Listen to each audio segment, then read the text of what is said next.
ઉધના વિસ્તારમાં અસામાજિક તત્વોએ થોડાક સમય માટે આખો રોડ બંધ કરી બાનમાં લીધો હતો અને બીભત્સ ગાળાગાળી કરી ગોળી મારવાની ધમકી આપતા કેમેરામાં કેદ થયા હતા।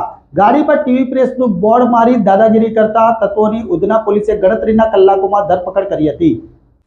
ઉધના પોલીસ સ્ટેશન વિસ્તારમાં પ્રભુનગર કરીને જે એરિયા છે ત્યાં એક વ્યક્તિ રહે છે પપ્પુ બાટે કરીને। એણે એની પડોશમાં રહેતા બે વ્યક્તિઓ પ્રદીપ યાદવ અને યોગેન્દ્ર દુબે આ એના પડોશી છે અને એના મિત્રો પણ છે। આમાંથી પ્રદીપ યાદવ વ્યક્તિ અગાઉ લિંબાયતના ગુનામાં લાજપોર જેલમાં જ્યુડિશિયલ કસ્ટડીમાં હતો। એ દરમિયાન ત્યારબાદ એ જ્યુડિશિયલ કસ્ટડીમાં છૂટી અને થોડાક સમયથી પોતાના ઘરે આવેલ હતો। આ દરમિયાન એણે આજેનો ફરિયાદી છે પપ્પુ વાટે એ ફરિયાદીને આવીને એણે કીધું કે તું મને લાજપોર મળવા કેમ ના આવ્યો હતો અને એ પ્રકારની એના સાથે તકરાર કરી હતી। તકરાર બાદ એની પાસે 2 લાખ રૂપિયાની માંગણી કરી હતી કે એનો ખર્ચો આટલા દિવસ ત્યાં રહેવાનો થયો છે અને એણે મિત્ર તરીકે પોતે ત્યાં આવ્યો નથી। આ પ્રકારની વાતો કરી અને એણે એની સાથે ઝઘડો કર્યો હતો અને એને કીધું હતું કે હું 1-8 કલાકમાં પાછો આવું છું। આમ કરી અને તે ત્યાંથી જતો રહ્યો હતો।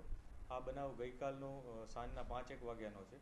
ત્યારબાદ રાત્રિના 9-1 વાગે 21:0ની આસપાસ આ જે લોકો છે એમાંથી પ્રદીપ યાદવ, યોગેન્દ્ર દુબે, ચંદન યાદવ, દીનદયાલ શાહી અને એનો ડ્રાઈવર છે આ ઉપરાંત રવિ નામનો એક વ્યક્તિ એમ 6 વ્યક્તિઓ આ જે ફરિયાદી છે એના ઘર પાસે આવ્યા હતા। ઘર પાસે આવી અને એની સાથે દાદાગીરી કરી હતી। એની પાસે ફરીથી 2 લાખ રૂપિયાની માંગણી કરી હતી અને એનો માર પણ માર્યો હતો। આ પ્રકારની બનાવ સીસીટીવીમાં જે સોસાયટી છે એના સીસીટીવીમાં કેદ થઈ ગયો હતો અને ત્યારબાદ એ વિડીયો પણ કેટલીક જગ્યાએ પ્રસારિત થયો હતો।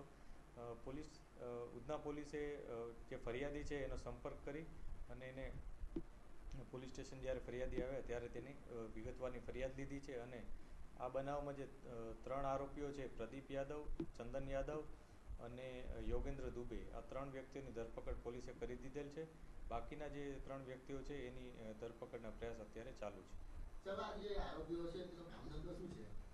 આ જે આરોપીઓ છે એમાં કેટલાક લોકો છૂટક છવાયા કામકાજ કરે છે। તેમાંથી એક વ્યક્તિ કે જેની પાસે બ્લેક સ્કોર્પિયો છે એણે પ્રેસ મીડિયા એ પ્રકારનું એક બોર્ડ મારેલું હતું। અમે વેરીફાઈ કરી રહ્યા છીએ કે કયા મીડિયા સાથે સંકળાયેલ છે અથવા ખરેખર પોતે કોઈ મીડિયાકર્મી છે કે નહીં, પરંતુ જે પ્રાથમિક માહિતી છે એ મુજબ એ કોઈ TV9 ઇન્ડિયા નામની કોઈ યુટ્યુબ ચેનલ ચલાવે છે। આ માહિતી અમે કન્ફર્મ કરી રહ્યા છીએ કેમ કે એ પોતે એનો અધિકાર છે કે નહીં, પોતે એનો એમ્પ્લોય અથવા ઓનર છે કે નહીં એ પણ અમે તપાસ કરી રહ્યા છીએ। જે લિંબાયત જે આરોપી જેલમાં હતો, જે લાજપોર જેલમાં હતો, એ પ્રદીપ યાદવ નામનો આરોપી છે। એ અગાઉ લિંબાયતના એક ગુનામાં આરોપી તરીકે સંડોવાયેલ હતો। એમાં એણે જે તે વખતે કોઈક મર્ડરના કોઈ ગુનામાં એના મિત્રના ગુનામાં કોઈ સામેવાળા ફરિયાદીને ફરિયાદ બાબતે દબાણ કરવા માટે અને ધાક ધમકી આપવા માટે આ ગુનો આચર્યો હતો। ગતરોજ ઉધના વિસ્તારમાં એક સોસાયટીમાં કેટલાક અસામાજિક તત્વો પ્રેસના બોર્ડ સાથેની કાર સાથે અસામાજિક તત્વોએ એક યુવક સાથે માથાકૂટ કરી હતી। આ માથાકૂટને લઈને સીસીટીવી કેમેરામાં સમગ્ર ઘટના કેદ થવા પામી હતી, જેને લઈને પોલીસે આ આરોપીની ધરપકડ કરી હતી અને કયા પ્રકારના ગુનામાં આ આરોપીઓ સંડોવાયેલા છે તેની તપાસ કરી રહ્યા છે।